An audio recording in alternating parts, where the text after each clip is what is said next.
श्री सीताराम। श्रीमद् भगवत गीता की इस यात्रा में आपका स्वागत है। श्रीमद् भगवत गीता की अध्याय 5 श्लोक क्रमांक 16 में भगवान बता रहे हैं उस ज्ञान के बारे में जिस ज्ञान को प्राप्त किए बिना परमात्मा को प्राप्त नहीं किया जा सकता, भगवत प्राप्ति नहीं हो सकती। तो यह जो ज्ञान है, यह ज्ञान कहाँ से मिलता है, यह कौन सा ज्ञान है, इसके बारे में हम जानेंगे। और क्या शास्त्रों का अध्ययन, पठन पाठन, मनन चिंतन करने से ही परमात्मा मिलते हैं, इसके बारे में भी हम बात करेंगे। क्योंकि यदि ऐसा है कि भगवान सिर्फ ज्ञान से ही मिलते हैं, तो फिर कर्म योगी का क्या होगा, गृहस्थ का क्या होगा, हम जैसे व्यक्तियों का जो गुरुकुल नहीं जा सकते, जो पारंपरिक तरीके से अध्ययन नहीं कर सकते, शास्त्रों का मनन चिंतन नहीं कर सकते, उनका फिर क्या होगा। तो जो श्लोक है वह इस प्रकार है। भगवान कहते हैं, ज्ञानेन तु तज्ज्ञानम् येषां नाशितम् आत्मनः तेषामादित्यवत् ज्ञानम् प्रकाशयति तत्परम्। भगवान यहाँ कहते हैं ज्ञानेन, ज्ञान से, तू का अर्थ यहाँ पर परंतु लिया गया है। तज्ज्ञानम, यह तत्व ज्ञान यहाँ जो कहा गया है, यह वह ज्ञान है जिसे आप विवेक कह सकते हैं। यह वह ज्ञान है जो आपके और मेरे अंतःकरण में स्थित है। इस ज्ञान के द्वारा भगवान कहते हैं, ये शाम उस अज्ञान का नाशितम आत्मनः, उस अज्ञान का नाश कर दे। आत्मनः पद यहाँ जो दिया गया है वह आत्मा के लिए दिया गया है कि आत्मा से जो ज्ञान, क्योंकि हमने पिछले श्लोक में भी बताया था कि जो आत्मा है उसमें संपूर्ण ज्ञान है। और जो आत्मा से ही, क्योंकि हमारा जो कारण शरीर, सूक्ष्म शरीर, सब कुछ आत्मा के प्रकाश से ही प्रकाशित है। तो इसीलिए आत्मा के ज्ञान से, वह जो ज्ञान है वह हमारे अंतःकरण में स्थित होता है। क्योंकि आत्मा तो कुछ नहीं करता है, वह तो निर्लिप्त रहता है। यदि हम यह कहें कि आत्मा ने हमें ज्ञान दे दिया, तो फिर आत्मा यहाँ पर क्रिया में आ जाएगी, जबकि आत्मा क्रिया में नहीं रहती है, वह निर्लिप्त है, उसका किसी से कोई संबंध नहीं है।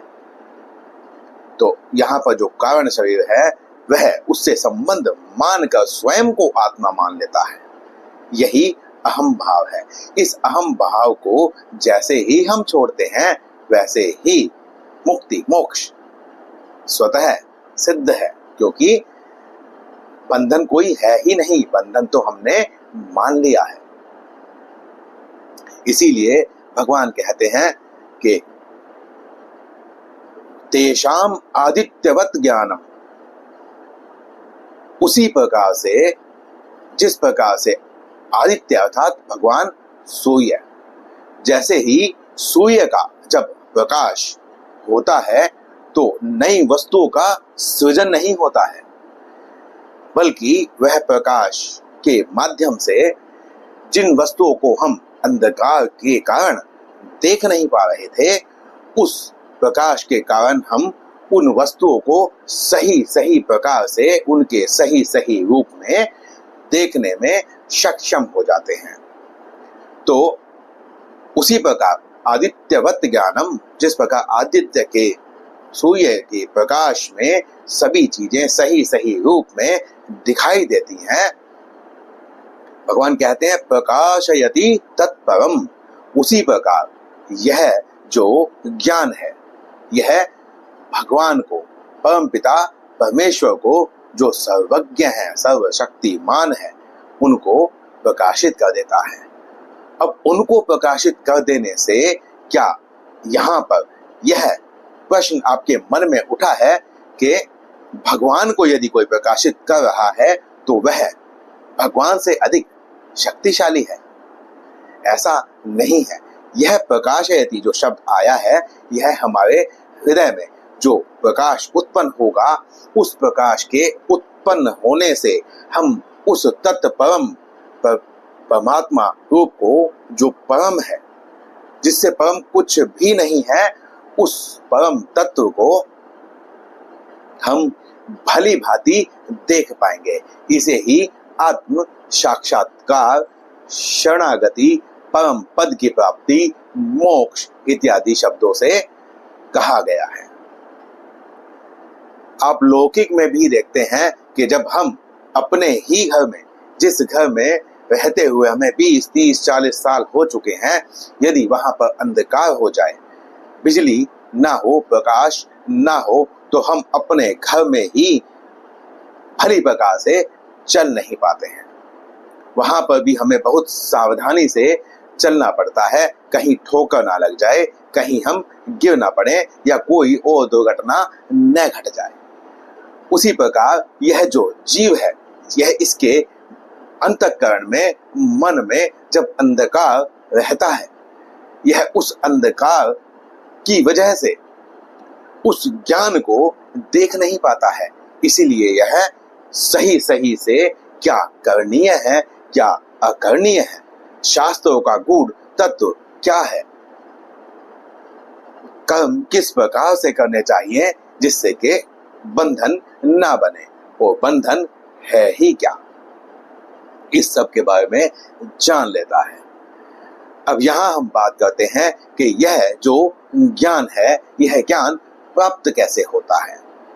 भगवान पहले भी कह चुके हैं। अर्जुन को भगवान ने कहा था कि तुम किसी तत्वदर्शी महापुरुष के पास जाओ, उनको दंडवत प्रणाम करो, उनकी प्रश्नों के द्वारा सेवा करो, तब तुम्हें वह इस ब्रह्म ज्ञान का, इस तत्व ज्ञान का उपदेश करेंगे। तो एक तरीका तो यह है कि आप महापुरुषों से इस ज्ञान को ले लीजिए, वहां पर वो आपको उपदेश करेंगे।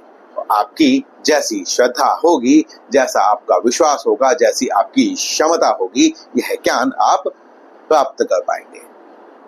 इसके अतिरिक्त जो कर्म योगी है, जो गृहस्थ है, जो हम जैसा व्यक्ति है, जो पारंपरिक तरीके से गुरुकुल नहीं जा सकता है, वो समय जो हमारे पास था जब हम गुरुकुल जा सकते थे, उस समय पे हम उस शिक्षा से, उस अवसर से किसी कारणवश यदि वंचित रह गए हैं, तो क्या हमें भगवत प्राप्ति नहीं होगी? ऐसा नहीं है। भगवान ने ही कहा था कि जो कर्म योगी होता है, वह कर्म योग को करते करते उस ज्ञान को स्वतः ही अपने हृदय में प्राप्त कर लेता है। उसे किसी तत्वदर्शी ज्ञानी व्यक्ति के पास उपदेश के लिए जाना नहीं पड़ता। तो यह वही ज्ञान है जो भगवान ने सभी जीवों को उनका कल्याण करने के लिए समान रूप से दिया हुआ है। अब हमारी दृष्टि ज्ञान की तरफ है या अंधकार की तरफ, यही हमारे उधोगति और अधोगति को निर्धारित करता है। तो इस श्लोक में इतना ही। मिलते हैं अगले श्लोक में, अगले वीडियो में। श्री सीताराम।